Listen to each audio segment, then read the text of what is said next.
अस्सलाम वालेकुम। वालेकुम सलाम। डॉक्टर रूथ कैसी हैं आप? अल्लाह का शुक्र। It's been long we were not into the discussions. हाँ, हाँ। तो आज मैं एक ऐसे टॉपिक पे बात करना चाह रही हूँ जो बहुत ज़्यादा डिबेट में है। हुँ, बहुत सारे लोग ये कहते हैं कि जो बच्चे न्यूक्लियर फैमिली सिस्टम से बिलोंग करते हैं उनके फैक्ट्स डिफरेंट होते हैं। मतलब इन शॉर्ट कुछ लोग ये कहते हैं कि जॉइंट फैमिली सिस्टम में रहने वाले बच्चों में ज़्यादा मेंटल हेल्थ इश्यूज होते हैं, कुछ कहते हैं कि न्यूक्लियर फैमिली सिस्टम में ज़्यादा प्रॉब्लम्स हैं। तो व्हाट डू यू से?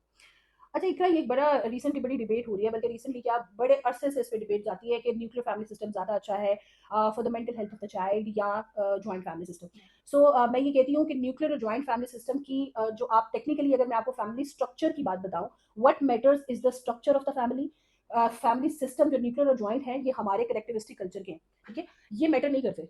मैटर ये करता है कि फैमिली स्ट्रक्चर्स के अंदर इमोशनल अवेलेबिलिटी कितनी है मेंबर्स की और उस बंदे की जो उस स्ट्रक्चर का पार्ट है। हम अपनी फील्ड में तीन स्ट्रक्चर जो है उसकी रिकमेंडेशन या उसके बारे में बात करते हैं। सो थ्री जो हमारे पास फैमिली स्ट्रक्चर्स हैं जिसमें रिगरस लिटरेचर इसको सपोर्ट करता है कि how it actually affects the mental health of the child across the globe, जिस पे रिसर्चेस हैं। वो उसमें पहला सिस्टम कहलाता है एनमेश्ड फैमिली सिस्टम, दूसरा कहलाता है डिसंगेज, और थर्ड वन हम उसको हेल्दी और बैलेंस फैमिली स्ट्रक्चर या सिस्टम कहते हैं। सो अब बात यह है कि ये तीनों होते क्या है। एनमेश्ड फैमिली सिस्टम का मतलब ये है कि जितने भी फैमिली मेंबर्स हैं वो एक दूसरे के लाइफ के डिसीजंस के अंदर बहुत ही ज्यादा इंटरवीन करते हैं, ठीक है। मतलब कि आपकी रिलेशनशिप की बाउंड्रीज नहीं है।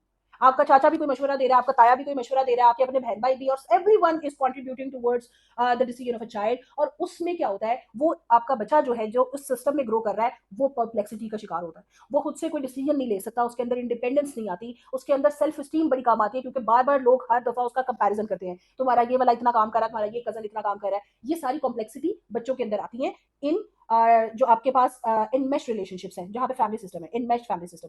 दूसरी जब हम बात करते हैं वो है डिसंगेज फैमिली सिस्टम। डिसंगेज के अंदर आपके पेरेंट्स, आपके सारे घर वाले अपने अपने काम कर रहे हैं, ठीक है। किसी को परवाह नहीं है कि आप क्या कर रहे हैं, कोई आपके लिए अवेलेबल नहीं है। सो इमोशनली आपने कहाँ कैथारसिस करना है, आपने कैसे एक्सप्रेस आउट करना है, आपने कैसे हैंडल करना है अपने आप को, आपके पास अवेलेबिलिटी नहीं है, ठीक है। सो ये सेकंड टाइपोलॉजी है। जो थर्ड है वो है healthy family system, balance family system, जिसमें आपके पास दोनों आते हैं। लाइक आपके पास एक हद तक डिसऑर्गेनाइज्ड भी है और एक हद तक वो एनमेश्ड भी है। आप इतना ज्यादा एक रिलेशनशिप के अंदर घुसे ना जाओ, हर एक को अपनी अपनी प्राइवेसी उसकी होनी चाहिए, उसके राइट्स की, उसने क्या बात करनी है उसको अथॉरिटी हो, उसने क्या करना है लाइफ में वो अपने डिसीजन खुद ले। हाँ, अगर उसने सजेशन लेने हैं तो वो अपने फैमिली मेंबर से ले सकता है, जिसमें दादा दादी भी हो सकते हैं, चाचा भी हो सकता है, जो आपका ताया वो भी हो सकता है।